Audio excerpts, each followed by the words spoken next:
Hello বন্ধুরা, আমি শেষাদ্রি আবারও চলে এসেছি তোমাদের সাথে গল্প আড্ডা করতে। এবারে আমার ব্লগটা আনতে একটু ডিলে হয়ে গেল, কারণ অফিসের প্রেশারে এডিট করাই হচ্ছিল না। আমরা এবারে গেছিলাম চন্দননগরে বিখ্যাত জগদ্ধাত্রী পূজা পরিক্রমা করতে। তো জগদ্ধাত্রী পূজা পরিক্রমা করতে আমরা গেছিলাম অ্যাকচুয়ালি নবমীর দিন। নবমীর বিকালবেলা আমরা বেরিয়ে পড়েছিলাম যাদবপুরের বাড়ি থেকে, সেখানে গাড়ি করে গেছিলাম। তো আমাদের সাথে গেছিলাম আমাদের বন্ধু সুমন ও তার ওয়াইফ আর ওর বাচ্চাকে নিয়ে। তো টোটাল 6 জনে মিলে বেরিয়ে পড়েছিলাম। সেখানে গিয়ে কিন্তু আমরা খুব মজা করেছিলাম।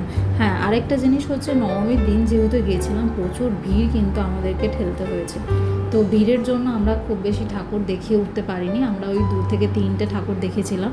যেখানে গিয়ে একটা জিনিস জানতে পারি, সেটা হচ্ছে যে জগদ্ধাত্রী পূজা পরিক্রমা করতে যদি তোমরা চন্দননগর ভিজিট করো, তাহলে তোমাদের কিন্তু যেতে হয়। সব থেকে বেটার টাইম হচ্ছে ষষ্ঠী বা সপ্তমী, সেই টাইমটা কিন্তু একটু